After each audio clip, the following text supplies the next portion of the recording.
Students, आज हम पढ़ेंगे 10th क्लास का चैप्टर नंबर 12 वर्तों से संबंधित क्षेत्रफल। वर्तों से संबंधित क्षेत्रफल यानी हम वर्त के क्षेत्रफल के बारे में अध्ययन करेंगे। जैसे पहले वर्तों के बारे में हमें जानना है कि वर्त होता क्या है एक्चुअली में।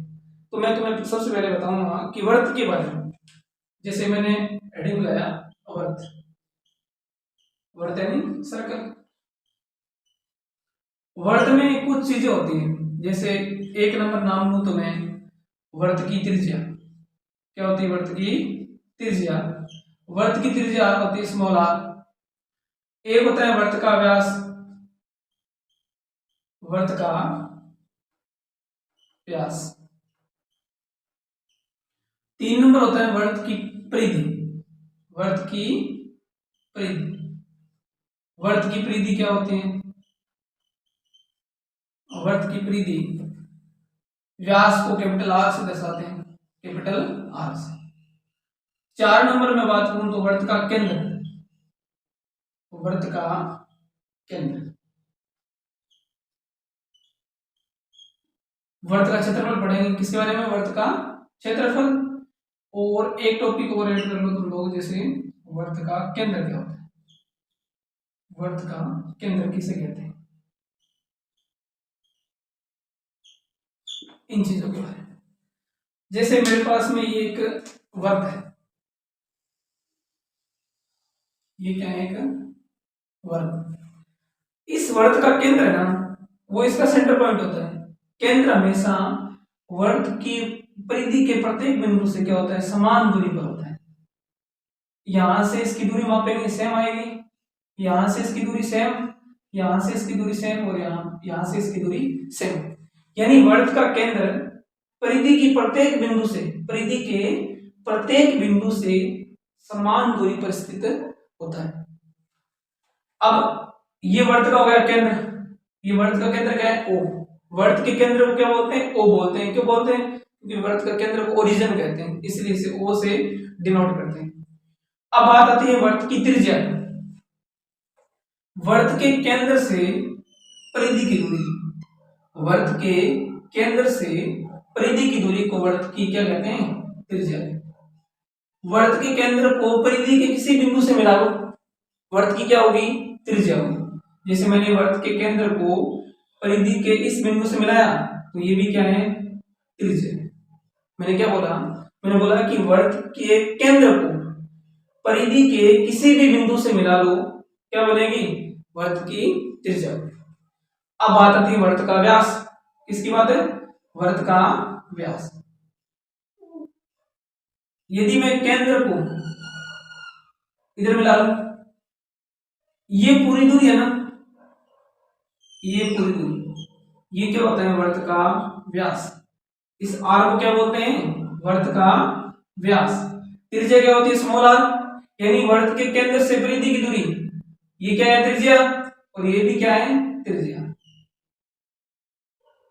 ये भी क्या है? त्रिज्या। और ये भी क्या है? त्रिज्या। अब मैं क्या बोलूंगा कि वर्त का व्यास है ना, देखो ध्यान से, वर्त का व्यास दो त्रिज्याओं से बना है, दो त्रिज्याओं को जोड़ने से बना है ये वर्त का व्यास।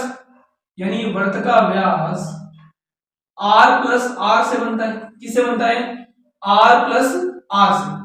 यानी वर्त का व्यास क्या हो गया? 2 स्मॉल r। यानी वर्त का व्यास त्रिज्या का दुगना होता है। एक बात तो याद रखनी हमें कि वर्त का व्यास है ना, वर्त का व्यास, वर्त का व्यास त्रिज्या का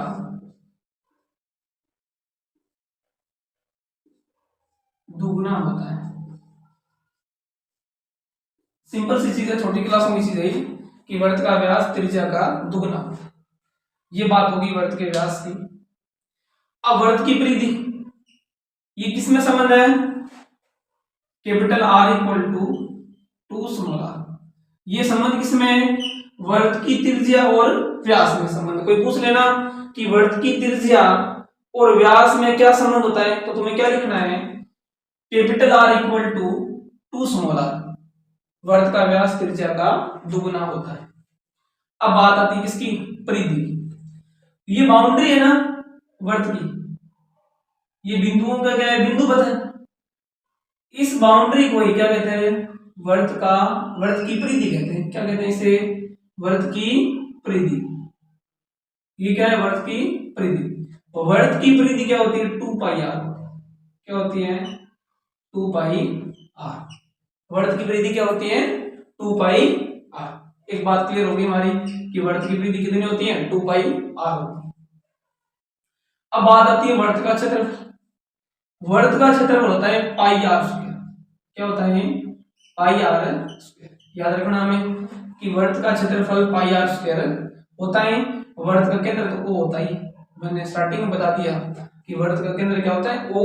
ओ क्या होता है, क्योंकि इसको ओरिजिन बोलते हैं। क्या बोलते हैं, ओरिजिन बोलते हैं, इसलिए इसको वर्त का केंद्र कहते हैं। ओ से स्टार्टिंग पॉइंट है ना अल्फाबेट का, इसलिए इसे क्या कहते हैं, ओ से डिनोट करते हैं। अब इसके बाद हम पढ़ेंगे वर्त। अब ये तो वर्त की बेसिक नॉलेज है, वर्त के बारे में बेसिक नॉलेज है कि त्रिज्या क्या होती है, व्यास क्या होता है, क्षेत्रफल क्या होता है, केंद्र किसे कहते हैं। अब मैं एक बात बोल दूं कि वर्त की त्रिज्या है ना, त्रिज्या व्यास की आधी होती है। बात तो सेम ही है कि वर्त का व्यास त्रिज्या का दुगुना होता है, या फिर बोल दो कि वर्त की त्रिज्या व्यास की क्या होती है, आधी होती है। यानी small r equal to capital R बटे 2। ये भी याद रख सकते हैं हम लोग, इसी से बनाई। बस 2 इसके भाग में गया तो स्मॉल आर इक्वल टू क्या हो गया, कैपिटल आर बटे 2 हो गया। तो वर्त की त्रिज्या व्यास की क्या होती है, आधी होती है। वर्त की त्रिज्या त्रिज्या वर्त के व्यास की